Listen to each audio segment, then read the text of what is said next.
ஜெபம் செய்வோம். எங்கள் அன்பின் பரலோக பிதாவே, கர்த்தராகிய இயேசு கிறிஸ்துவின் மூலம் உம்மண்டலே வருகிறோம். தந்தையே, இந்த நாளிலே தந்தையாகிய பரிசுத்த ஆவியானவராகிய சத்திய ஆவியானவராகிய எங்கள் பரலோக தகப்பனே, நீங்கள் தான் இந்த நாளிலே எங்களோடு கூட பேசணும், வழி நடத்தணும், இந்த ஆராதனையை நடத்தணும். ஆண்டவரே, நீங்கள் தான் உபதேசிக்கணும், எங்களுக்கு போதிக்கணும். தகப்பனே, இந்த நாளுக்குரிய சத்தியத்தின் ஆகாரத்தை எங்களுக்கு நீங்கள் தான் எங்களுக்கு புசிக்க கொடுக்கணும், பானம் பண்ண கிருபை செய்யணும். வாங்க ஆவியானவரே, தந்தையே, கிறிஸ்து இயேசுவின் நாமத்தினாலே பாதம் பணிந்து அழைக்கிறோம். அப்பா, வருவீராக வருவீராக. வேலையை பொறுப்படுத்திக் கொள்ளுங்க, மண்ணோட்டை பொறுப்படுத்திக் கொள்ளுங்க. மாம்சமும் இரத்தமும் வேதத்தில் இருக்கக்கூடாதவைகளும் புறம்பானவைகள் ஒன்றும் ஒரு காலமும் ஒருபோதும் காணக்கூடாதபடி தகப்பனாகிய இயேசு கிறிஸ்துவின் நாமத்தின் அக்கினினாலும் அவருடைய இரத்தமாகிய மன்னிப்பின் அக்கினினாலும் என்னில வேரோடு சுட்டரிக்கப்பட்டு போவதாக.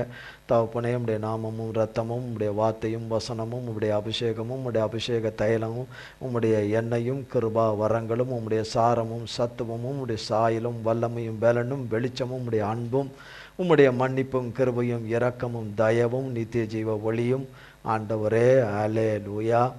எளியவனையும் ஆண்டவரே, லைவ்ல இணைந்திருக்கிற பிள்ளைகள் யாவரையும் ஆராதனையிலே பங்கு பெறுகிற யாவரையும் ஆட்கொள்வதாக, ஆளுகை செய்வதாக. பரிசுத்த தந்தையே, உம்முடைய நாமம் மட்டுமே மகிமைப்படத்தக்கதான கிருபையும் பாக்கியத்தையும் எங்கள் ஒவ்வொருவருக்கும் உண்டு பண்ணி தருவீராக.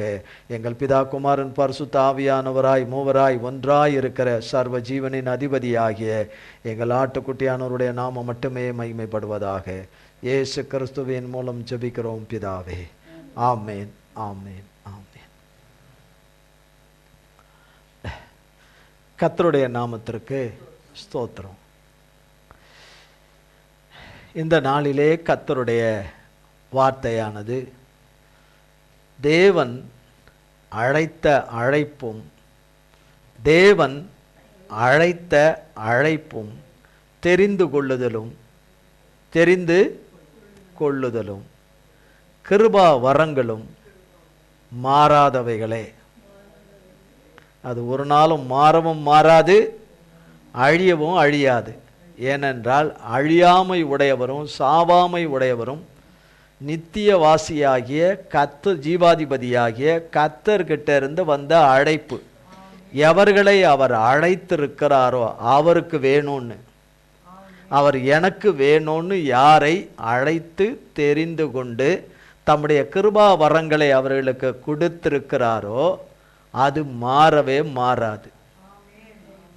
அது இந்த பூமியிலையும் சரி பரலோகத்திலையும் சரி எங்கேயுமே அது மாறாது. மாறாதவராகிய இயேசு கிறிஸ்துவினாலே, மாறி போகாதவராகிய இயேசு கிறிஸ்துவினாலே, மறைந்து போகாதவராகிய இயேசு கிறிஸ்துவினாலே, ஒரு காலமும் ஒழிந்து போகாதவராகிய இயேசு கிறிஸ்துவினாலே, என்றென்றைக்கும் சதா காலங்களுக்கும் உயிரோடு கூட இருக்கிறவராலே,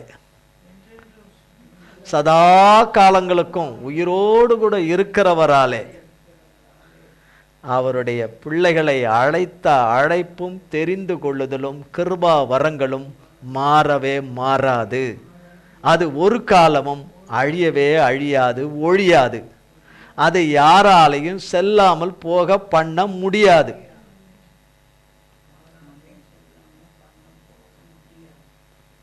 ஆமென். அழைப்பு முக்கியம். யாரை அழைச்சிருக்கிறாரு, எதுக்கு அழைச்சிருக்கிறாரு, எதுக்காக அழைச்சிருக்கிறாரு, என்னத்துக்காக அழைச்சிருக்கிறாரு, என்ன விருப்பம் அவர் விருப்பம் நிறைவேற அழைச்சிருக்கிறாரு. அவன் அந்த மனிதனை, அது ஆணோ பெண்ணோ, அந்த மனிதனை, அந்த மகனை, அந்த மகளை இந்த பூமிக்கு அனுப்பியிருக்கிறார். அழைத்த தேவன் பூமிக்கு அனுப்பியிருக்கிறார். அழைத்த தேவன், அனுப்பின தேவன் தான் அந்த பிள்ளைகளுக்கு முழு பொறுப்பு. அந்த பிள்ளைகளை பாதுகாக்கிறது, பராமரிக்கிறது, போஷிக்கிறது, வழி நடத்துறது, காக்கிறது, சகலமும் அவருடையது. யாரை நம்பியும் அவர் இந்த பூமிக்கு அவர் பிள்ளைகளை அவர் அழைத்த, அவர் தெரிந்து கொண்டு அவர் தம்முடைய கிருபா வரங்களினாலே எதற்காக அழைத்தாரோ தெரிந்து கொண்டாரோ அதற்குரிய கிருபா வரங்களினாலே நிரப்பி அதற்குரிய தாளந்துகளாலும் திறமைகளினாலும் பலத்தினும் வல்லமையினாலும் தம்முடைய ஆவியினாலும் அக்கினியினாலும் நிரப்பி இருக்கிறாரோ அவர்களிலே அவர்தான் பொறுப்பு. ரெஸ்பான்சிபிலிட்டி அவர்தான். அவரை நம்பி தான் இந்த உலகத்துக்கு அனுப்பியிருக்கிறார். வேற யாரையும் அனுப்பியிருக்கிற மகனை அந்த மகனை நம்பி வாழும்படி உன் நம்பிக்கை உன் கையில் இருக்கிறது என்று நீங்கள் எங்கேயாவது பார்க்கலாம், ஆட்டோக்களில் அங்கெங்கெல்லாம் பார்க்கலாம். உன் வாழ்வு உன் கையில் இருக்கிறது, உன் எதிர்காலம் உன் கையில் இருக்கிறது. இது எல்லாம் சாத்தான் வேர்டு. நம் வாழ்வு நம்மை உண்டாக்கினவர் கையில் இருக்கிறது. நமக்காக தகுதியற்ற நமக்காக ஒரே பேரான குமாரனாகிய இயேசு கிறிஸ்துவை இந்த உலகத்துக்கு மன்னிக்கிறவராகவும் நம் பாவங்களை மன்னித்து போக்குகிறவராகவும் நம் பாவ சாபங்களை எல்லாம் நம் அக்கிரமங்கள் மீறுதல்கள் நாம் சம்பாதித்த மரணங்கள் ஆக்கினை தீர்ப்பு தண்டனைகள் எல்லாவற்றையும் சிலுவையில் சுமந்து தீர்த்து சாத்தானை ஜெயித்த இயேசு கிறிஸ்துவாலே தான், வேற யாராலையும் இல்லை, இயேசு கிறிஸ்துவாலே. அப்போ அவர் அவருடைய பிள்ளைகளை அனுப்பின தேவன் அவரை நம்பி தான் அவர் பிள்ளைகளை அனுப்பியிருக்கிறார், இந்த உலகத்துக்கு அனுப்பியிருக்கிறார். அவர் எதுக்கு அனுப்பினாரோ அந்த நோக்கம் பரிசுத்தமான அவருடைய உயர்ந்த நோக்கம், எந்த மனுஷனிடத்தில் இல்லாத அந்த உயர்ந்த பரிசுத்தமான அவர் நாம மகிமையின் நோக்கங்கள் எல்லாம் முற்றுமுடிய நிறைவேறும் பரியந்தமும் அவர்களுடைய ஜீவனிலே ஒருவரும் கை வைக்க முடியாது. அவர்கள் பிள்ளைகளுடைய ஜீவன்களில் ஒருவரும் கை வைக்க முடியாது. அவர் அழைத்து கொள்ளும் பரியந்தம் அவருடைய பணிகளை இந்த பூமியிலே அவர் நாமத்தினாலே அவருடைய ஆவியினாலே அவர் இரத்தத்தினாலே அவர் வல்லமையாலே நிறைவேறின பிறகு, முற்றிலும் நிறைவேறின பிறகுதான் அவர் பிள்ளைகளை எடுத்துக்கொள்வார். அது பரியந்தமும் சாத்தான் எத்தனை முயற்சி செய்தாலும் சர்ப்பங்களும் சர்ப்பத்தின் குட்டிகளும், ஆண் குட்டி பெண் குட்டிங்க, என்ன குட்டிங்க இப்போ கூப்பிட்றாங்கல்ல, குட்டி குட்டின்னு கூப்பிட்றாங்கல்ல, ஆம்பளை பிள்ளைய கூப்பிட்றாங்க, பெண்ணை கூட கூப்பிட்றாங்களே குட்டி குட்டின்னு, அந்த மாதிரி ஆண் குட்டி பெண் குட்டி எல்லா குட்டிகளுக்கும் சரி, எல்லாருடைய ஜீவனும் அவர் கையில் இருக்கு. எல்லாருடைய ஜீவனும் சர்வ ஜீவனுக்கு அதிபதியாகிய கர்த்தராகிய இயேசு கிறிஸ்துவனுடைய கையில தான் இருக்குது. எல்லாருடைய லகானும் அவர் கையில தான் இருக்குது. சர்வ அதிகாரமும் அவர் கையில தான் இருக்கு. நிரந்தரமானவர் அவர் மட்டும்தான். நிரந்தரமான சிங்காசனத்தில் அமர்ந்திருக்கிறவர் ஒரு ஒருத்தர் தான். அவர் ஒருத்தருக்கு தான் இந்த வார்த்தை பொருந்தும். நிரந்தரமானவர், நிலையானவர், என்றைக்கு நிலைத்திருக்கிறவர் அவர் ஒருத்தர் தான், வேற யாரும் கிடையாது. அவர் தான் இந்த பூமியில பதவியும் கொடுக்கிறவர், அதிகாரத்தையும் கொடுக்கிறவர், அந்தந்த பொசிஷன்ல போய் உட்கார வைக்கிறவர், எவ்வளவு காலம் எவ்வளவு நாட்கள் எத்தனை வருஷங்கள் என்று தீர்மானித்து வைக்கிறவர் அவர் தான். எப்போ தூக்கணும், எப்போ கவுக்கணும், எப்போ ஒன்றும் இல்லாமல் ஆக்கணும், எப்போ இந்த பூமியை விட்டு தூக்கணுன்றதையும் அவர் தான் கையில் வச்சிருக்காரு. ஆமேன். அதனால ஆண் குட்டியாக இருக்கட்டும் பெண் குட்டியாக இருக்கட்டும் எல்லாமே அவர் கையில் தான் இருக்கு. அவருடைய பிள்ளைங்களுடைய ஜீவன்லாம் அடுத்தவன் கையில் கிடையாது, சாத்தான் கையில் கிடையாது. பிள்ளைகளுடைய நல் முடிவுகள் நல் வாழ்வுகள் சகலமும் கர்த்தர் கையில் தான் இருக்குது. கர்த்தரை மாத்திரம் அழைக்கப்பட்டவர்கள், தேவனாலே அழைக்கப்பட்டவர்கள், தெரிந்து கொள்ளப்பட்டவர்கள், தேவனுடைய கிருபா வரங்களை பெற்றவர்கள், தேவனை விட்டு விலகாம தேவனிலே காத்திருக்கிறவர்களுக்கு இவைகள் அனைத்தும் அவராலே அவர்கள் வச்சிருக்கிற கடைசி மூச்சு பரியந்தமும் அவருடைய நல்வார்த்தைகள் வாக்குத்தத்தங்கள் சகலமும் ஒன்று விடாமல் நிறைவேறிடும். அவர்களை கொண்டு அவர் நிறைவேற்ற வேண்டும் என்று வைத்திருக்கிறத நிறைவேற்றுவார். அவர்களுக்கும் நிறைவேற்றுவார், அவர்களை கொண்டு நிறைவேற்ற வேண்டியதை நிறைவேற்றுவார். எனக்கு அவர் எல்லாம் பண்ண பிறகு அவருக்கு என்ன செய்யணும்னு மனசுல நான் தீர்மானிச்சிருக்கிறேனோ, நான் மனசுல என்ன நினைச்சிருக்கிறேனோ, என் விருப்பம் என்னென்னலாம் ஏசப்பாவுக்கு செய்யணும்னு வச்சிருக்கிறேனோ அவர் எனக்கு செஞ்ச பிறகு நான் செய்வேன் என்று சொல்கிற எந்த மனிதனையும் எந்த மனுஷையும் தேவன் எடுத்து பயன்படுத்த மாட்டார். தேவன் எடுத்து பயன்படுத்த மாட்டார். உயர்விலும் அவரோடு கூட இருக்கணும், தாழ்விலும் அவரோடு கூட இருக்கணும். தாழ்வில் நான் அவரோடு கூட இருக்க மாட்டேன். உயர்வில் இருந்தது என்னால், தாழ்வில் இருக்கிறது அவரால் என்று சொல்வோமானால் பரிதபிக்கிறவர்களாக இருப்போம். எப்போ எனக்கு அவரை ஆராதிக்கணும்னு எனக்கு தெரியும், எப்போ அவரை பாடணும் அவரை துதிக்கணும்னு எனக்கு தெரியும், எப்போ அவருடைய வேதத்தை வாசிக்கணும்னு எனக்கு தெரியும், எப்போ நான் அவரோடு கூட இடைபடணும்னு எனக்கு என்ன உடனே போய் கனெக்ட் பண்ணிக்க முடியுமா? எவ்வளோ நேரங்களில் இந்த செல்ஃபோனுகளில் பார்க்குறோம், சிக்னலுக்கு உடனே கிடைக்குதா? எல்லா நேரமும் கிடைக்குதா? பூமியில் ஒழிஞ்சு போகிற ஒன்றுமில்லாத இந்த செல்ஃபோனுக்கு, இந்த சிக்னலுக்கு அத்தனை பாடாக இருக்குது, அத்தனை பாடாக இருக்குது. இல்லை சுற்றினே இருக்குதும்பாங்க. சதா சர்வ நேரம் செல்லில் டாக்டரேட் படித்தவங்களுக்கு தெரியும் அதை பற்றி. டாக்டரேட் படித்தவங்களுக்கு, செல்லில் டாக்டர் படித்தவங்க இருக்கிறாங்க, செல்லை பயன்படுத்துறதுல டாக்டர் படித்தவங்க இருக்கிறாங்க, அவங்களுக்கு தெரியும். ஆமாம், மருத்துவத்தில் தான் டாக்டர் படிக்கணும்னு அவசியம் இல்லை, இதுலேயும் டாக்டர் படிக்கிறவங்களாம் இருக்காங்க. அப்போ சுற்றுறதுன்னு அப்படி சுற்றின்னு தான் இருக்கும். இப்படிலாம் இருந்தோம்னா அவர்கிட்ட சிக்னலே கிடைக்காது, அவரை தொடர்பு கொள்ளவே முடியாது, அவரை கான்டாக்ட் பண்ணவே முடியாது. மறுபக்கத்தில் இருந்து அங்கேருந்து எந்த சவுண்டும் எந்த சத்தமும் வராது. எல்லா சூழ்நிலையிலும் அவரை பிடிச்சிக்கணும்.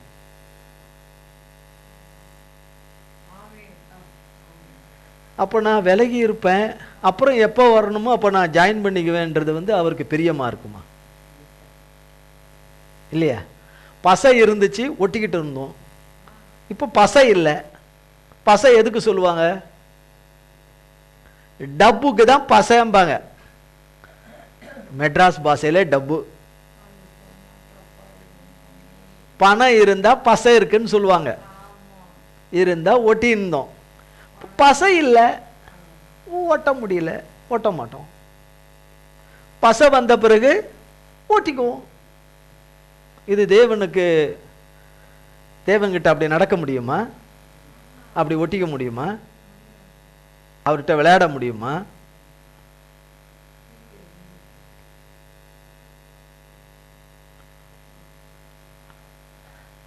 தேவன் அழைத்த அழைப்பும் தெரிந்து கொள்ளுதலும் கிருபா வரங்களும் மாறாதவைகளே. கர்த்தர் பல அழைப்புகளை அவருடைய பிள்ளைகளுக்கு அழைத்திருக்கிறார், தெரிந்து கொண்டிருக்கிறார், அழைத்திருக்கிறார். ஒன்று, அந்த அழைப்புகள் பல இருக்கு, அதில் குறிப்பிட்ட சிலது. ஒன்று, பரிசுத்த அழைப்பிதனாலே அழைத்தார் நம்மை. பரிசுத்த அழைப்பிதலினாலே அழைத்தார் நம்மை. 2, நித்திய ஜீவனை பற்றி கொள்வதற்கென்றே அழைத்தார். எதுக்கு? நித்திய ஜீவனை பற்றி கொள்ளவே அழைத்தார். 3, பரிசுத்தத்துக்கென்றே கர்த்தர் நம்மை அழைத்திருக்கிறார். பரிசுத்தத்துக்கென்றே, வேற எதுக்கு? அஸ்திவாரமே பரிசுத்தம்தான். தேவனுடைய வழிகளில், தேவன் மனிதனுக்கு கொடுக்கிற வாழ்க்கையில பரிசுத்தம்தான் அஸ்திபாரம். ஒரு வீட்டுக்கு அஸ்திபாரம் எதுவோ அதை காட்டிலும் பலம் உள்ளது, பலம் வாய்ந்தது, உறுதி வாய்ந்தது, நிலையானது பரிசுத்த அஸ்திபாரம். பரிசுத்த அஸ்திபாரம். அடுத்தது 4, ராஜ்யத்தின் மகிமைக்கு நம்மை அழைத்திருக்கிறார். அவருடைய ராஜ்யத்தின் மகிமைக்கு நம்மை அழைத்திருக்கிறார். 5, ஆசீர்வாதத்தை சுதந்திரித்துக் கொள்ளும்படி அழைத்திருக்கிறார். அவருடைய ஆசீர்வாதத்தை சுதந்திரித்துக் கொள்ளும்படி அழைத்திருக்கிறார்.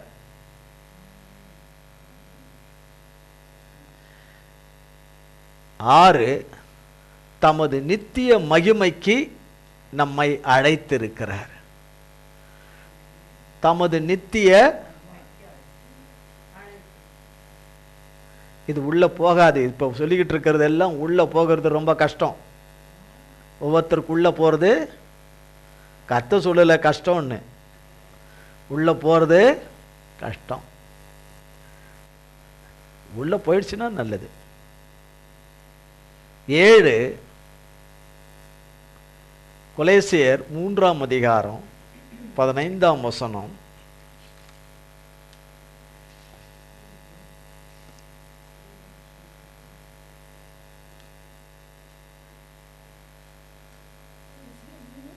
கொலேசியர் 3ஆம் அதிகாரம் 15ஆம் வசனம். தேவ சமாதானம் உங்கள் இருதயங்களில் ஆழக்கடவது. இதற்கென்றே நீங்கள் ஒரே சரீரமாக அழைக்கப்பட்டீர்கள். நன்றி அறிதல் உள்ளவர்களுமாயிருங்கள். இதற்கென்றே நீங்கள் அழைக்கப்பட்டீர்கள் என்றால் தேவ சமாதானம் உங்கள் இருதயங்களில் ஆழக்கடவுது. காலையில் கூட சொன்னார் இல்லையா? காலையில் கூட சொன்னார்ல, என்ன சொன்னார்னு தெரியாது, ஆனால் தலையடிக்கும். தேவ சமாதானம் உங்கள் இருதயங்களில் ஆழக்கடவுது. இதற்கென்றே நீங்கள் ஒரே சரீரமாக அழைக்கப்பட்டீர்கள். நன்றி உள்ளவர்களாய் இருங்கள். நன்றி அறிதல் உள்ளவர்களாய் இருங்கள் இருங்கள் என்று. அடுத்தது 8, சமாதானமாய் இருக்கும்படி தேவன் நம்மை அழைத்திருக்கிறார்.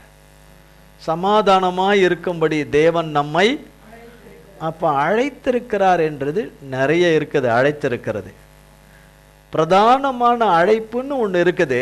அது என்னன்னா, அவர் விருப்பம் மட்டுமே பூமியிலே அவர் பிள்ளைகள் யாரோ அவர்கள் மூலமாக நிறைவேற்ற அழைத்த அழைப்பு பிரதானமான அழைப்பு.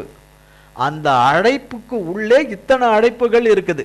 அந்த அழைப்புக்குள்ளே ஒவ்வொருத்தருக்குள்ளும் கொஞ்சம் பேருக்கு இது, கொஞ்சம் பேருக்கு அது, அப்படிலாம் இல்லை. இது ஒவ்வொருவருக்கும் இது இருக்குது. இது இப்போ சொல்லப்படுகிறது எல்லாமே ஒவ்வொருத்தருக்குள்ளேயும் கர்த்தர் அழைத்திருக்கிற அழைப்பு. இது சமாதானமாக இருக்கும்படி தேவன் நம்மை அழைத்திருக்கிறார். 9, நீங்கள் நன்மை செய்து பாடு அனுபவிக்கும் போது பொறுமையோடே சகித்தால் அதுவே தேவனுக்கு முன்பாக பிரீதியாயிருக்கும். இதற்காகவே நீங்கள் அழைக்கப்பட்டிருக்கிறீர்கள். நீங்கள் நன்மை செய்து பாடுபடும் போது பொறுமையோடே சகித்தால் அதுவே தேவனுக்கு முன்பாக பிரீதியாயிருக்கும். இதற்காகவே நீங்கள் அழைக்கப்பட்டிருக்கிறீர்கள். 10, இயேசு கிறிஸ்துவுடனே கூட ஐக்கியமாயிருப்பதற்கு உங்களை அழைத்த தேவன் உண்மை உள்ளவர். இயேசு கிறிஸ்துவுடனே ஐக்கியமாயிருப்பதற்கு உங்களைனா நம்மை அழைத்த தேவன் உண்மை உள்ளவர். 11, அழைக்கிறவர் உண்மை உள்ளவர். அழைக்கிறவர் உண்மை உள்ளவர். அழைக்கிறவர் யாரு? கர்த்தர். உண்மை உள்ளவர். எப்படிப்பட்டவர்? உண்மை உள்ளவர். 1 தீமோத்தேயு 6ஆம் அதிகாரம் 12ஆம் வசனம்.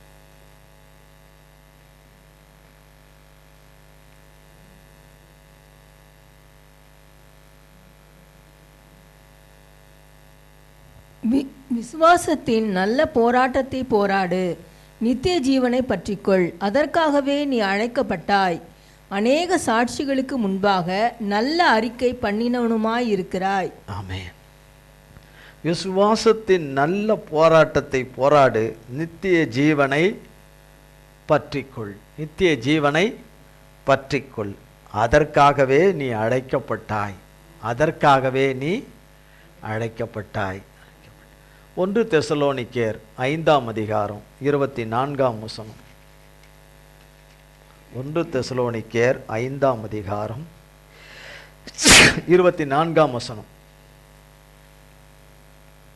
பேஜ் 282. 282. உங்களை அழைக்கிறவர் உண்மை உள்ளவர், அவர் அப்படியே செய்வார். உங்களை அழைக்கிறவர்னா நம்மை ஒவ்வொருவரையும் அழைக்கிறவர் உண்மை உள்ளவர், அவர் அப்படியே செய்வார்.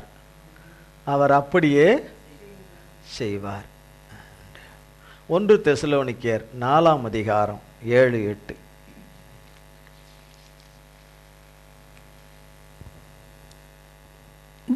தேவன் நம்மை அசுத்தத்திற்கல்ல பரிசுத்தத்திற்கே அழைத்திருக்கிறார். ஆகையால் அசட்டை பண்ணுகிறவன் மனுஷரை அல்ல, தமது பரிசுத்த ஆவியை நமக்கு தந்தருளின தேவனையே அசட்டை பண்ணுகிறான்.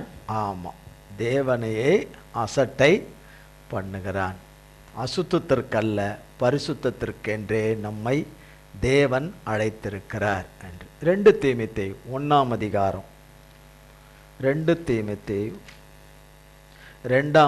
1ஆம் அதிகாரம் 9ஆம் வசனம் 291 பேஜ். அவர் நம்முடைய கிரியைகளின்படி நம்மை ரட்சிக்காமல் தம்முடைய தீர்மானத்தின்படியும் ஆதி காலம் முதல் கிறிஸ்து இயேசுவுக்குள் நமக்கு அருளப்பட்ட கிருபையின்படியும் நம்மை ரட்சித்து பரிசுத்த அழைப்பினாலே அழைத்தார். பாருங்க, ஆதி காலம் முதல் கிறிஸ்து இயேசுவுக்குள் நமக்கு அருளப்பட்ட கிருபையின்படி நம்மை ரட்சித்து பரிசுத்த அழைப்பதனாலே அழைத்தார். பரிசுத்த அழைப்பதனாலே நம்மை அழைத்தார்.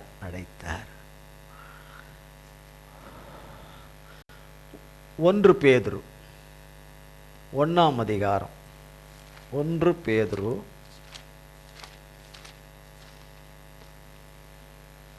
1ஆம் அதிகாரம் 15-16 பேஜ் 316. உங்களை அழைத்தவர் பரிசுத்தராய் இருக்கிறது போல நீங்களும் உங்கள் நடக்கைகள் எல்லாவற்றிலேயும் பரிசுத்தராயிருங்கள். நான் பரிசுத்தர், ஆகையால் நீங்களும் பரிசுத்தராயிருங்கள் என்று எழுதியிருக்கிறதே. 1 பேதுரு 2ஆம் அதிகாரம் 9ஆம் வசனம். நீங்களோ உங்களை அந்தகாரத்தினின்று தம்முடைய ஆச்சரியமான ஒளியினிடத்திற்கு வரவழைத்தவருடைய புண்ணியங்களை அறிவிக்கும்படிக்கு தெரிந்து கொள்ளப்பட்ட சந்ததியாயும் ராஜரிகமான ஆசாரிய கூட்டமாயும் பரிசுத்த ஜாதியாயும் அவருக்கு சொந்த ஜனமாயும் இருக்கிறீர்கள். 19, 20, 21 அதே அதிகாரத்தில் 19, 20, 21. ஏனெனில் தேவன் மேல் பற்றுதலாய் இருக்கிற மனசாட்சி நிமித்தம் ஒருவன் அநியாயமாய் பாடுபட்டு உபத்திரவங்களை பொறுமையாய் சகித்தால் அதுவே பிரீதியாயிருக்கும். நீங்கள் குற்றம் செய்து அடிக்கப்படும்போது பொறுமையோடே சகித்தால் அதனால் என்ன கீர்த்தியுண்டு? நீங்கள் நன்மை செய்து பாடுபடும்போது பொறுமையோடே சகித்தால் அதுவே தேவனுக்கு முன்பாக பிரீதியாயிருக்கும்.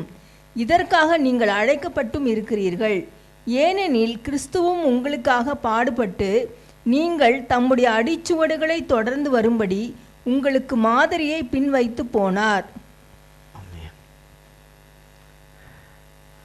தானியேலின் புஸ்தகம் அதற்கு முன்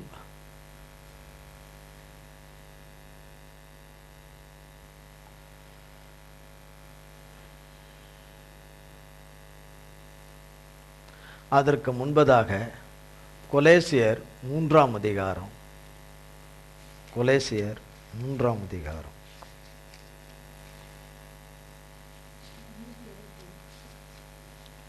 கொலேசியர் 3ஆம் அதிகாரம்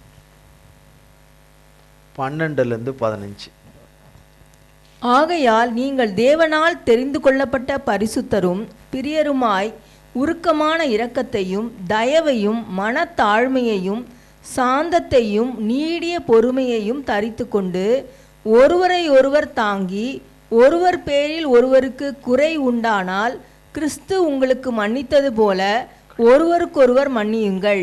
இவை எல்லாவற்றின் மேலும் பூரண சர்க்குணத்தின் கட்டாகிய அன்பை தரித்து கொள்ளுங்கள். தேவ சமாதானம் உங்கள் இருதயங்களில் ஆழக்கடவது. இதற்கென்றே நீங்கள் ஒரே சரீரமாக அழைக்கப்பட்டீர்கள். நன்றி அறிதல் உள்ளவர்களுமாயிருங்கள். ரோமர் 11ஆம் அதிகாரம்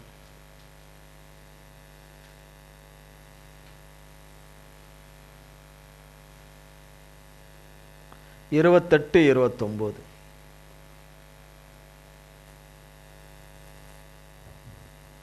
ரோமர் 220 பேஜ். சுவிசேஷத்தை குறித்து அவர்கள் உங்கள் நிமித்தம் பகைஞராய் இருக்கிறார்கள்.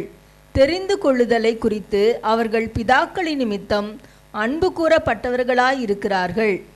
தேவனுடைய கிருபை வரங்களும் அவர்களை அழைத்த அழைப்பும் மாறாதவைகளே. ஆமா, தேவனுடைய கிருபை வரங்களும் அவர்களை அழைத்த அழைப்பும் மாறாதவைகளே. அவைகள் மாறாதவைகளே. தானியேல் 1ஆம் அதிகாரம்.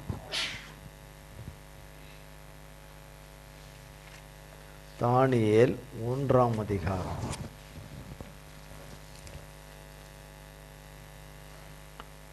1-21. யூதாவின் ராஜாவாகிய யோயாக்கீம் அரசாண்ட 3ஆம் வருஷத்திலே பாபிலோனின் ராஜாவாகிய நேபுகாத் நேச்சார் எருசலேமுக்கு வந்து அதை முற்றுகை போட்டான். அப்பொழுது ஆண்டவர் யூதாவின் ராஜாவாகிய யோயாக்கீமையும் தேவனுடைய ஆலயத்தின் பாத்திரங்களில் சிலவற்றையும் அவன் கையில் ஒப்பு கொடுத்தார். அவன் அந்த பாத்திரங்களை சினேயார் தேசத்திலுள்ள தன் தேவனுடைய கோவிலுக்கு கொண்டு போய் அவைகளை தன் தேவனுடைய பண்டசாலைக்குள் வைத்தான். அப்பொழுது இஸ்ரவேல் புத்திரருக்குள்ளே ராஜ குலத்தார்களிலும் துரை மக்களிலும் அழகானவர்களும் சகல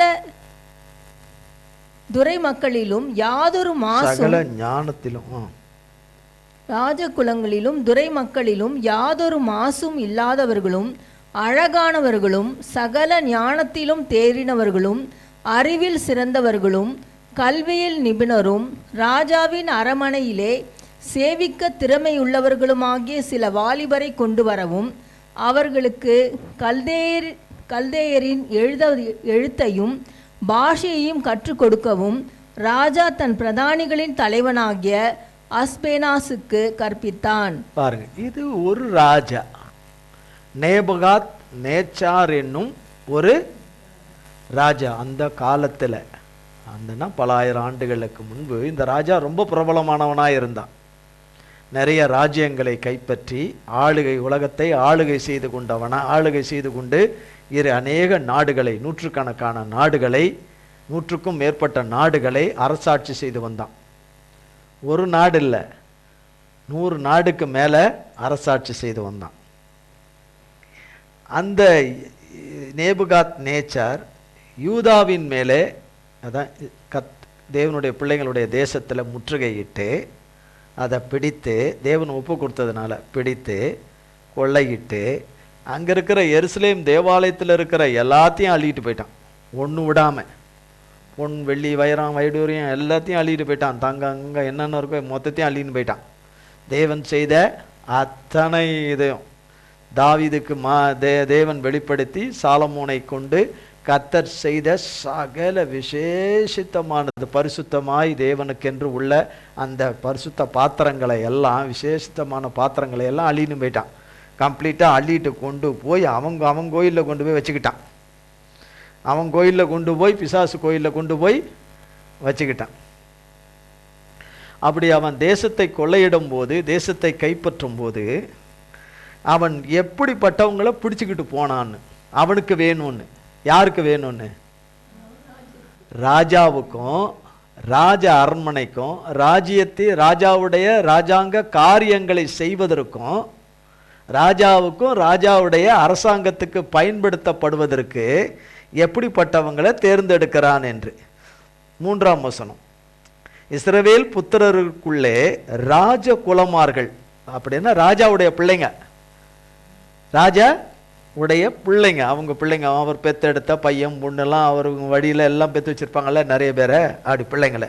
ராஜ குலத்தார் யாவரிலும் துறைமார்கள், மந்திரிகள்லாம் நிறைய பேர் இருப்பாங்க இல்லையா, பிரதானிகள் மந்திரிகள்னு, அவங்க பிள்ளைங்களையும் அவங்க பிள்ளைகளையும் துரைமக்கமார்களிலும் யாதொரு மாசும் இல்லாதவர்களும்.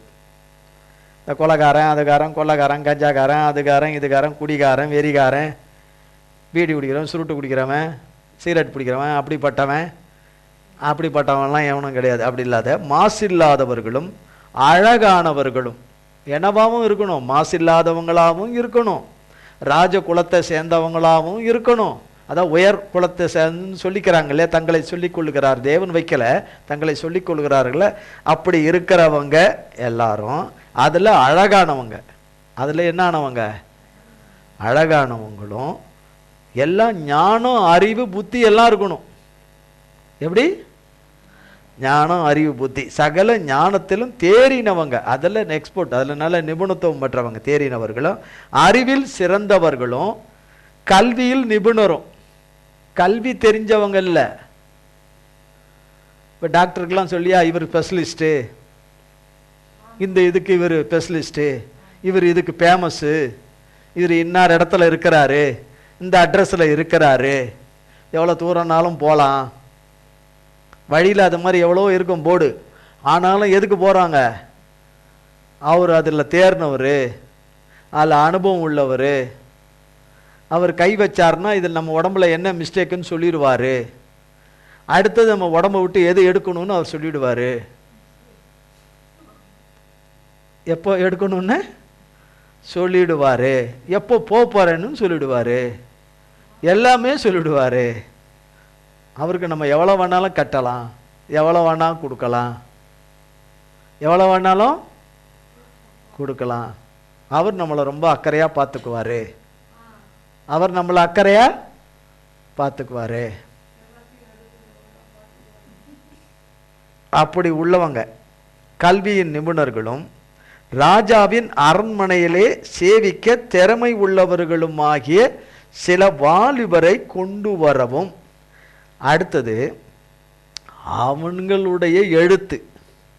யாரு? நேபுகாத் நேச்சார் அரசாட்சி செய்கிறானே அந்த தேசத்தினுடைய எழுத்தும் பாஷையும். இப்போ இங்கேருந்து போகிறவங்களுக்கு அந்த பாஷை எழுத்தெல்லாம் தெரியாதே. இப்போ உங்களுக்கு 7-8 பாஷை தெரியும், எல்லாருக்கும் அப்படி தெரியுமா? அந்த 7-8 பாஷை என்ன? மெட்ராஸ் பாஷை தான் தெரியும் திட்டுறதுக்கு, அதுதான் 7 பாஷை. அதுதான் அந்த மெட்ராஸ் பாஷை காது குத்து கேட்கவும் முடியாது, காது குத்து கேட்கவும் முடியாது. அது காது கொடுத்து கேட்டு தேவ பிள்ளையா இருக்கிறது பெரிய விஷயம். பேசுகிறவங்களும் தேவ பிள்ளையான்னு சொல்லிட்டு பேசுகிறாங்க, கேட்குறவங்களும் இதை கேட்டுட்டு தேவ பிள்ளையா இருக்கிறேனே அதுக்கு நான் ஆண்டவருக்கு நன்றி சொல்கிறேன்னு சொல்கிறாங்க. அதுங்களா? ஏன்னா அந்த வார்த்தை அறிவேன் கத்தருக்குள்ள, ஆனால் அந்த வார்த்தையை இங்கே சொல்ல முடியாது ஸ்டேஜில். அந்த 7 வார்த்தையை, அந்த மெட்ராஸ் வார்த்தையை சொல்ல முடியாது. ஏன்னா அதை கேட்குறவங்க இன்னும் நம்ம மேலே எரியறதுக்கா? எதுக்கு வேணும்? அவர்களுக்கு கல்தேயரின் எழுத்தையும் பாஷையும் கற்றுக் கொடுக்கவும். அவங்க எழுத்து அவங்க பாஷையை கற்றுக்கணும்.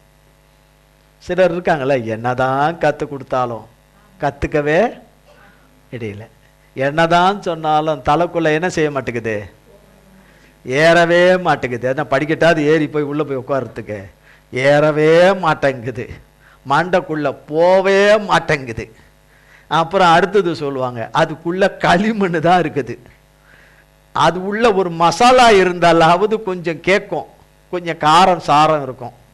சிலர் சொல்லுவாங்க, நமக்கு என்னதான் சொன்னாலும் சூடு சொரணம் எதுவுமே நமக்கு இல்லை அப்படிம்பாங்க. நம்ம எதுனாலும் நம்ம அப்படி கேட்டுறோம், நமக்கு என்னவல்ல சூடு சொரணை எதுவுமே இல்லை அப்படின்னு சொல்லிட்டு அவங்க இருக்கிறபடியே தான் இருப்பாங்க. அவங்க சொல்கிற களிமண்ணாகவும் தான் இருப்பாங்க, அவங்க சொல்கிற மசாலா டப்பாவோட தான் இருப்பாங்க.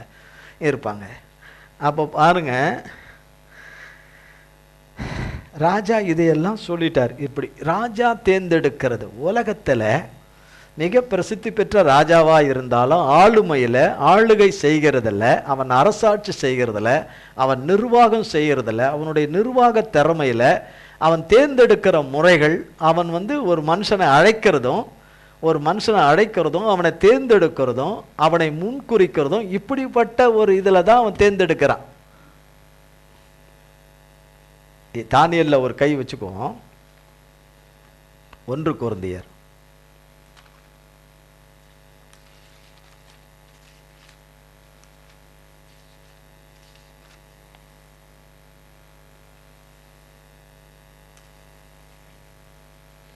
எடுத்துட்டோமா? 1 கொரிந்தியர் பேஜ் 226 226.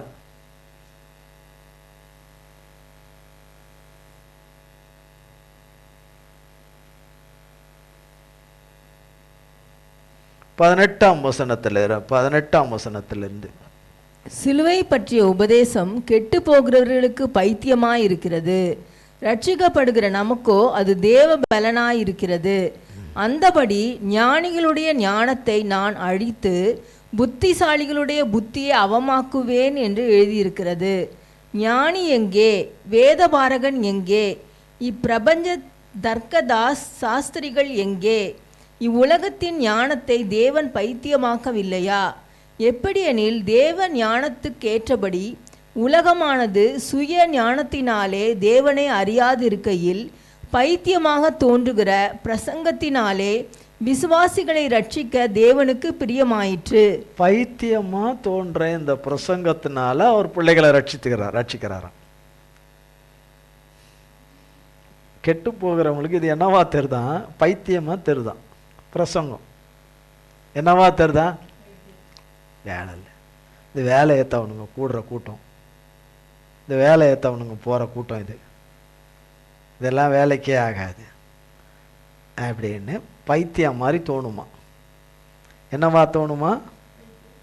பைத்தியமாக தோணும். ரட்சிக்கப்படுகிற பிள்ளைகளுக்கோ அது தேவபலனாய் இருக்குது.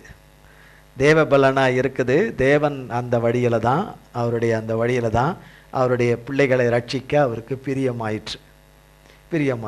உலக மக்கள் எதை நாடுகிறார்கள் என்று 22ஆம் வசனம்.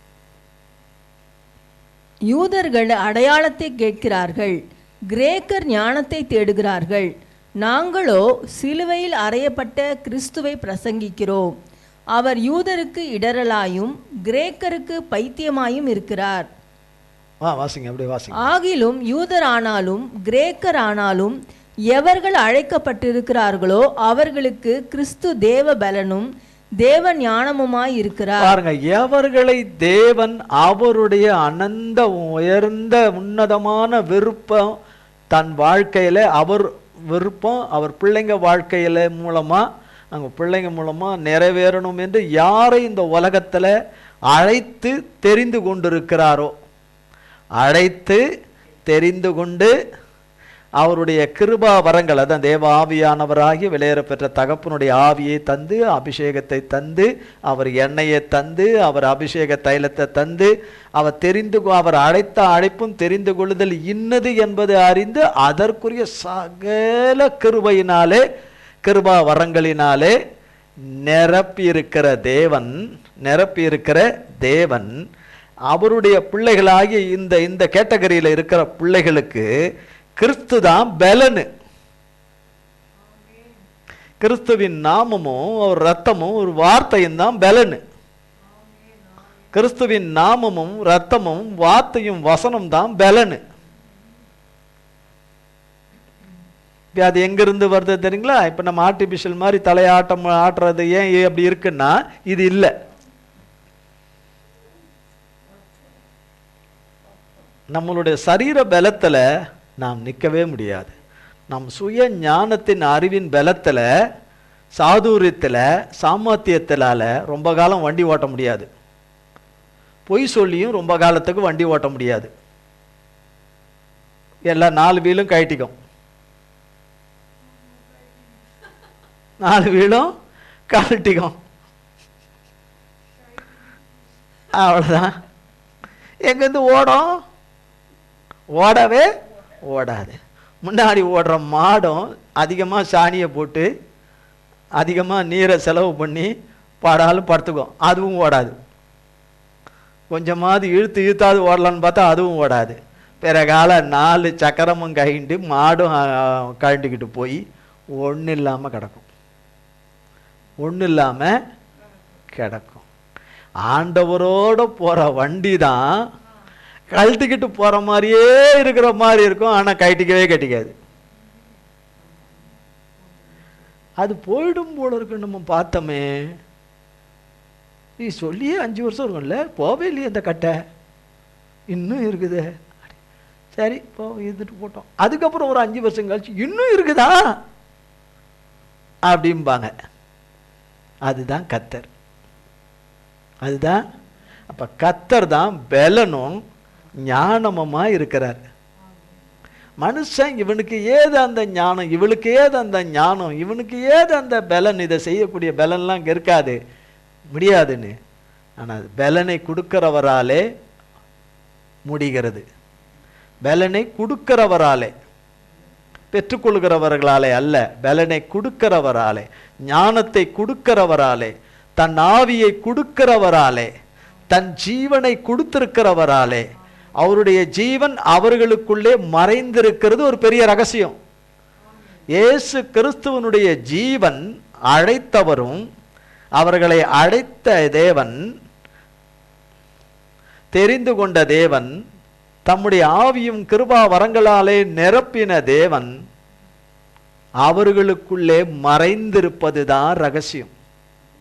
கிறிஸ்துவின் ஜீவன் அந்த பிள்ளைகள் ஒவ்வொருவரிலும் மறைந்திருப்பதுதான் ரகசியம்.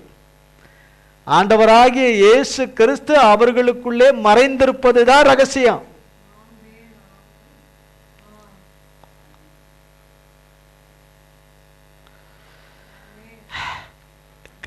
கிறிஸ்து தான் அவர்களுக்கு என்னவா இருக்கிறார்? தேவ பலனும் தேவ ஞானமாய் இருக்கிறார். இந்த தேவ ஞானம் என்பது அவர்களை எதுக்காக ஸ்பெசிபிக்கா, எதுக்காக தெரிந்து கொண்டாரோ, எதுக்காக அழைத்தாரோ, எதுக்காக முன்குறித்தாரோ அதற்குரிய ஞானம் அவர்களுக்குள்ளே வச்சிருவார்.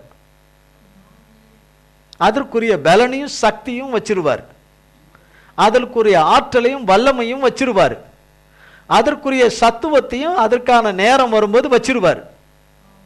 எதற்கான நேரம் வரும்போது, அதற்கான நேரமும் வேலையும் வரும்போது வச்சிருவார். அதற்கு முன்மாதிரி ஆண்டவர் தான் நமக்கு. கர்த்தராகிய இயேசு கிறிஸ்து அற்புதங்களை அநேக இடங்களிலே செய்யும் போது, நாசரேத்துக்கு வரும்பொழுது, கர்த்தர் அங்கே அவர் வளர்ந்த ஊருக்கு வரும்போது, வளர்ந்த ஊருக்கு வரும்போது அங்கே பேசுகிறார்கள். கர்த்தர் ஒரு ஆலயத்தில் கர்த்தருடைய வார்த்தையை பிரசங்கிக்கிறார். கர்த்தர் வாரந்தோறும் தவறாம ஆலயத்துக்கு போறாரு. ஆலயத்துக்குடைய நம்ம ஆலயமா இருக்கிறவர், நாம் ஆராதிக்கக்கூடிய ஒரே ஒருவர் அவர் ஒருத்தர் தான் ஆராதனைக்குரியவர். உன்னத மகிமைக்கும் கனத்துக்கும் துதி ஸ்தோத்திரத்துக்கும் நன்றிக்கு உரியவர், புகழ்ச்சிக்குரியவர் ஒருத்தர் தான். அவரே ஆலயத்துக்கு போறாரு. வாரம் போய் அவர் கர்த்தர் தன்னுடைய ஊழியத்தை செய்கிறாரு. தன்னுடைய ஊழியத்தை செய்கிறாரு. நான் களைப்பா இருக்கிறேன், சோர்வா இருக்கிறேன், சீஷர்களே நீங்க போங்க அப்படிலாம் இல்லை. அவர் போறாரு, அதிகாலையிலேயே போயிடுறார். நான் தான் எல்லாருக்கும் சம்பளம் போடணும், நான் தான் எல்லாருக்கும் கூலி கொடுக்கணும், நான் தான் எல்லாருக்கும் கணக்கு பார்க்கணும், நான் தான் எல்லாருக்கும் ஆடிட்டிங் பார்க்கணும், நான் தான் எல்லாரையும் மேய்க்கணும், நான் தான் எல்லாரையும் விசாரிக்கணும், நான் தான் எல்லாருக்கும் சமைக்கணும், நான் தான் எல்லாருக்கும் பெருக்கணும், நான் தான் எல்லாருக்கும் பெருக்கணும், நான் தான் எல்லாருக்கும் கூட்டணும், நான் தான் எல்லாத்தையும் வெளியில் கொண்டு போய் கொட்டணும், நான் தான் கொட்டணும், நான் தான் எனக்கு உடுத்திக்கணும், நானே எனக்கு சாப்பிட்டுக்க வேண்டியதாக இருக்குது, வேற யார் ஊட்டியா விடுவாங்க, நானே எல்லாம் பண்ணிக்க வேண்டியதாக இருக்குது, நானே எல்லாம் பண்ணிக்க வேண்டியதாக இருக்குது, எல்லாமே நானே நானே நானே நானே நானே. அதனால என்னால் ஆலயத்துக்கு வர முடியல. நான் ஒருவனே இந்த உலகத்தை சுமக்கிறேன், உலகத்தின் பாரத்தை என்ன செய்கிறேன்? சுமக்கிறேன். அதனால என்னால் என்ன பண்ண முடியல? ரொம்ப டயர்டு, ரொம்ப டயர்டாக இருக்கேன். அதனால ஆலயத்துக்கு என்ன செய்ய முடியாது, என்னால டயர்டு, அதனால வர முடியாது. எந்த சாக்கு போக்கும் ஒருவரும் சொல்லக்கூடாது. வேலை இருக்கோ வேலை இல்லையோ, நைட்டு 12 மணி தான் வீட்டுக்கு வந்தேன், 1 மணிக்கு தான் வீட்டுக்கு வந்தேன்ற கதையே சொல்லக்கூடாது. சாயங்காலம் நான் ராத்திரி 10 மணிக்கு வந்தேன், சாயங்காலம் 6 மணிக்கு வந்தேன், ரைட் எத்தனை மணிக்கு வந்தியோ. ஆலயத்துக்கு வர்றதுக்கு சாக்கு போக்கு நொண்டி சாக்குகளை சொல்லக்கூடாது. ஆலயத்தில் இருந்துகிட்டே லேட்டா வரக்கூடாது.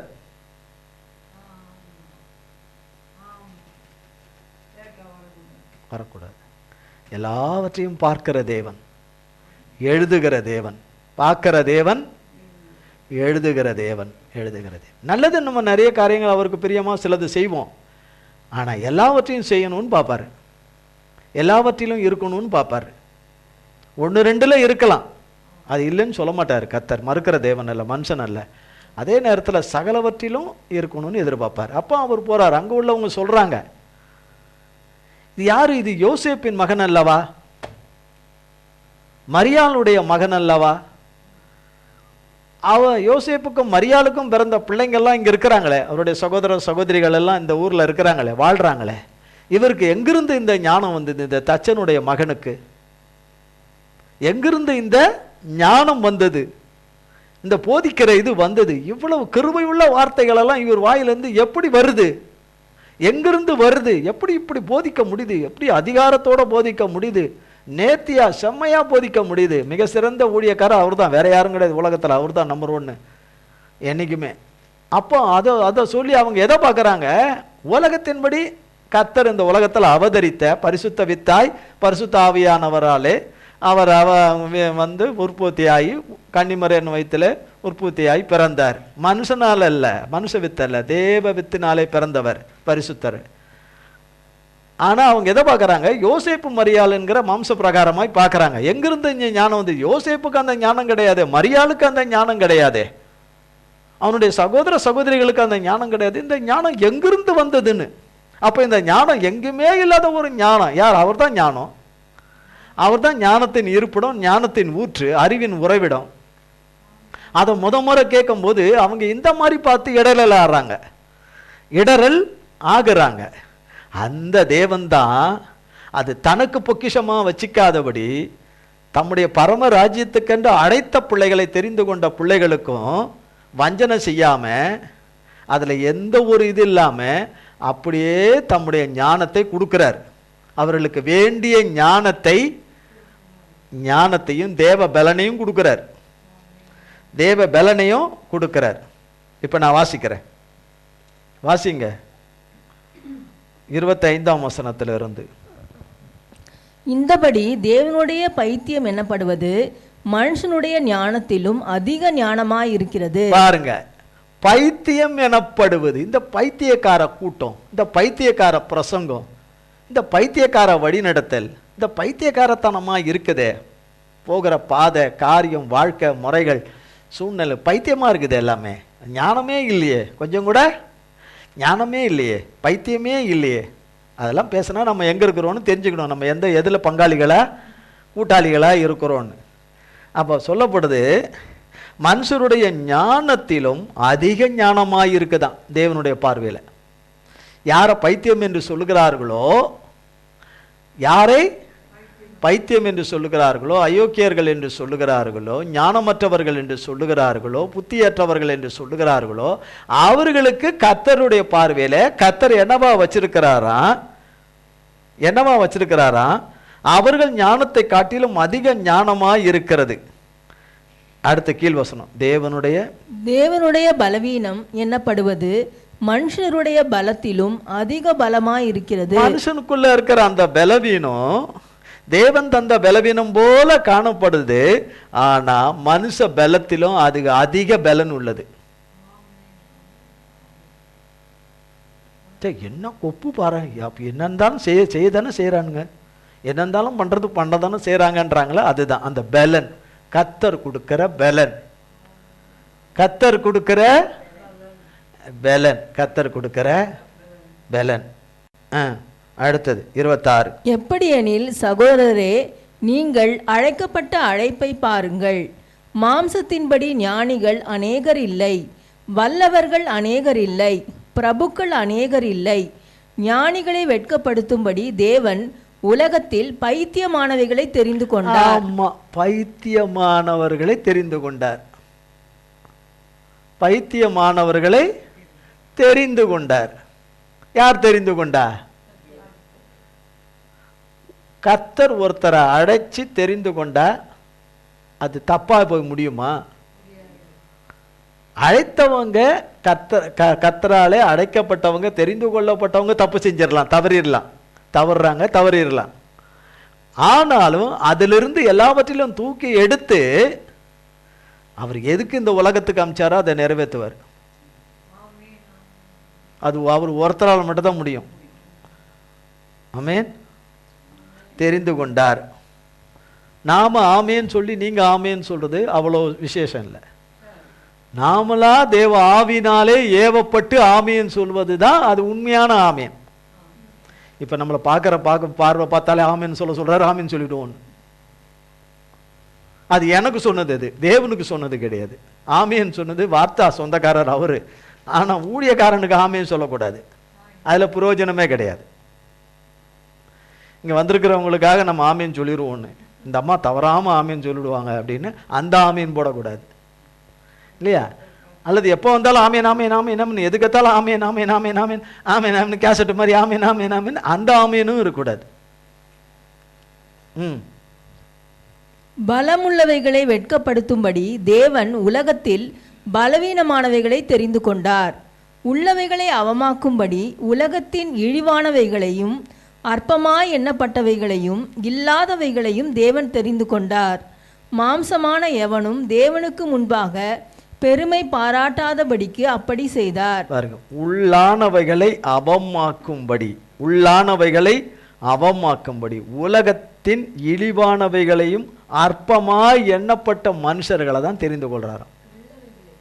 பாருங்க, உள்ளவைகளை அவமாக்கும்படி உலகத்தின் இழிவானவைகளையும் அற்பமாய் எண்ணப்பட்டவைகளையும் இல்லாதவைகளையும் தேவன் தெரிந்து கொண்டார்.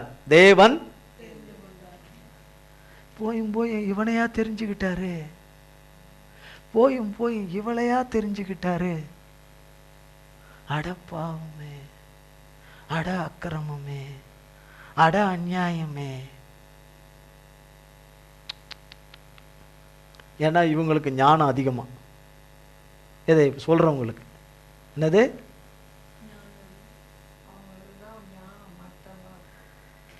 மாம்சமான எவனும் தேவனுக்கு முன்பாக பெருமை என்ன? கர்த்தர் யாரை அழைத்திருக்கிறாரோ, யாரை தெரிந்து கொண்டிருக்கிறாரோ, யாரை முன்குறித்திருக்கிறாரோ அவங்க ஒரு நாளும் தேவன் அழைத்த அழைப்பையும் தெரிந்து கொள்ளுதலையும் முன்குறித்தலையும் குறித்து அவர்களை கொண்டு தேவன் செய்வதை குறித்து ஒரு நாளும் பெருமை பாராட்டாதபடி அப்படி செய்தாராம். நமக்கு தெரியல நம்ம எப்படி இருந்தோன்னு, குப்பையில கடந்தோமா, எதுல கடந்தோம், சாக்கடையில கடந்தோமா, எதுல கடந்தோன்னு. சாக்கடையில கிடக்கிற ஒரு விலை உயர்ந்த ஒரு உலோகமா இல்லாம இருந்தா அது அவ்வளவு பயன் இல்லை. ஆனா தேவனால புடமிட்ட பொன்னாயிருக்கிற சுக்க தங்கம் சாக்கடையில விழுந்துட்டோம்னா அதை எடுத்து கழுவி சுத்தமாக்கினா அது என்னவா தான் இருக்கும்? நாத்து எடுக்காதுங்க, தங்கமா தான் இருக்கும், அதுக்குரிய மதிப்பு இருக்கும். இது எதனால அது சுத்தமாகும்? இயேசுவின் இரத்தத்தினால, தகப்பனுடைய இரத்தத்தினால, மன்னிப்பினாலும் இரத்தத்தினாலும் அது சுத்தமாக்கப்பட்ட பின் அது விலை மதிக்க முடியாத பாத்திரமா மாறிடும், பரிசுத்த பாத்திரமா மாறிடும். அதுக்கு என்ன விலை கொடுக்க முடியும்? ஒரு விலையும் கொடுக்க முடியாது, நிர்ணயிக்க முடியாது. கர்த்தருக்கு ஸ்தோத்திரம். தானியேல் 1ஆம் அதிகாரம் 5ஆம் வசனம். ராஜா தான் உண்ணும் போஜனத்திலேயும் தான் குடிக்கும் திராட்சை ரசத்திலேயும் தினம் ஒரு பங்கை அவர்களுக்கு நியமித்து அவர்களை 3 வருஷம் வளர்க்கவும் அதன் முடிவிலே அவர்கள் ராஜாவுக்கு முன்பாக நிற்கும்படி செய்யவும் கட்டளையிட்டான். 3 வருஷத்துக்கு இந்த பாஷைகளையும் கற்றுக்கொள்றதையும் அவர்களுடைய சகல வழிமுறைகள் அவர்களுக்கு என்னென்னலாம் இருக்குதோ அந்த எல்லாவற்றையும் சாஸ்திரங்கள், அவர்களுடைய சாஸ்திரங்கள் சகலவற்றையும் 3 வருஷத்துக்குள்ள கற்று முடிக்கணும். கற்று படித்து தேர்ச்சி பெற்று ராஜா முன்னாடி வந்து நிற்கணும். ராஜா முன்னாடி நிற்கணும். ராஜா முன்னாடி வந்து நிற்கணும். இது யார் வைக்கிறா? உலகத்தின் ராஜா இப்படிப்பட்ட முறைமைகளை தேர்ந்தெடுக்கிறான். ஆனால் ராஜாதி ராஜா, ராஜாக்களுக்கெல்லாம் ராஜா, ராஜ்யங்களை ஏற்படுத்துகிற ராஜா, ராஜ்யங்களுக்கெல்லாம் ராஜாவாய் இருக்கிறவர், நிரந்தரமானவர். அவர் கையாளுகிறது வித்தியாசம். அவர் தேர்ந்தெடுப்பதும், அவர் அழைப்பதும், தேர்ந்தெடுப்பதும், அவர் உருவாக்குவதும் மனுஷனால கணிக்க முடியாது, மனுஷனால நிதானிக்கவும் முடியாது. மனுஷனுடைய ஞானத்திலும் கல்வி அறிவிலும் அறிவியல் வளர்ச்சியிலும் அவனாலே கண்டுபிடிக்க முடியாது. தேவன் அழைத்த அழைப்பும் தெரிந்து கொள்ளுதலும் அவருடைய கிருபா வரங்களும் மாறாதவைகளே. அவைகள் மாறாதவைகளே. ஏனென்றால் கர்த்தர் மாறாதவர். கர்த்தர் மாறாதவர். மாறாதவர். மாறாதவர்.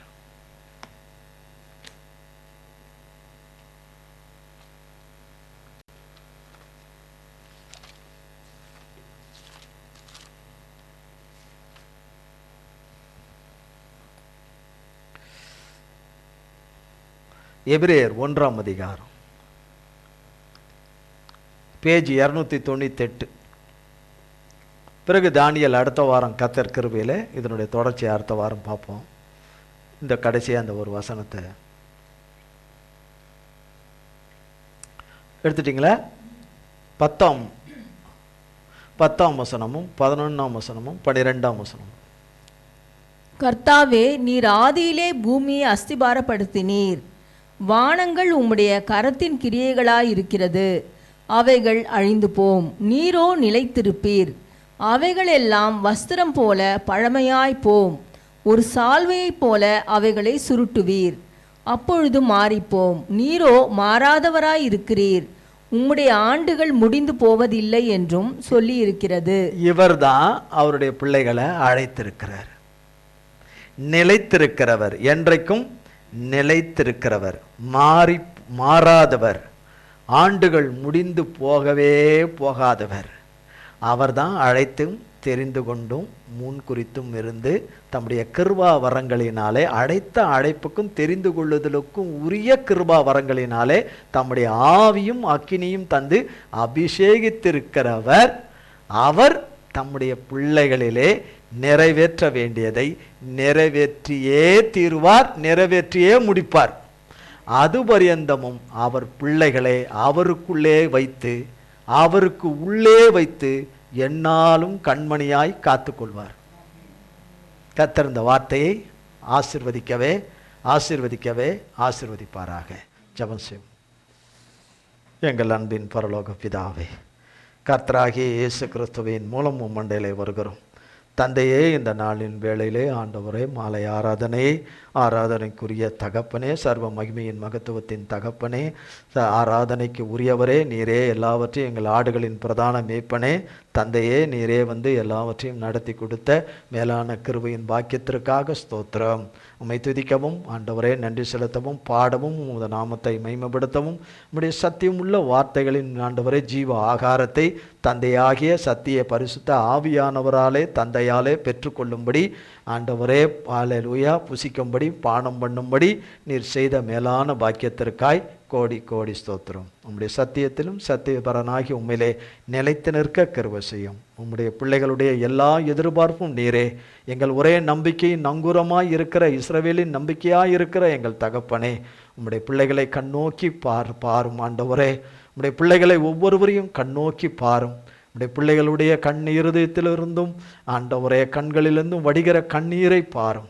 நம்முடைய பிள்ளைகளுடைய கண்ணீர் எதனால் வடிக்கிறது என்பதை அறிந்து, எதனால் அங்கலாய்க்கிறார்கள் என்பதை அறிந்து, எதனால் பெருமூச்சு விடுகிறார்கள் என்பதை அறிந்து, எதற்கு உம்மை நோக்கி இரவும் பகலும் கூப்பிட்டு கொண்டே இருக்கிறார்கள் என்பதை அறிந்து, மனம் இறங்கி மன்னித்து தூக்கி மீட்டு வீட்டு விடுவித்து ரட்சித்து உம்முடைய நல்வார்த்தைகளில் ஒன்று கூட தவறிப்போகாதபடி செய்து, உம்முடைய பிள்ளைகளுக்கு நீர் சொன்ன அற்புதங்களை அதிசயங்களை செய்து எல்லாவற்றிலிருந்தும் தூக்கி எடுத்துக்கொண்டு வந்து உங்கள் நாமத்தை மகிமைப்படுத்தும்படியாய் ஜெபிக்கிறோம்.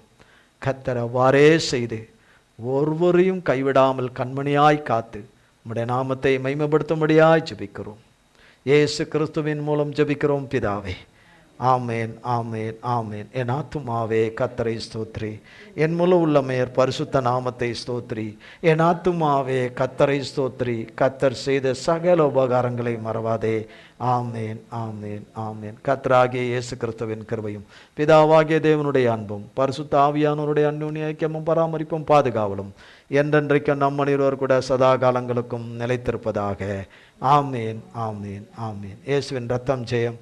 இயேசுவின் பரிசுத்த நாமத்திற்கே ஸ்தோத்திரம். God bless you.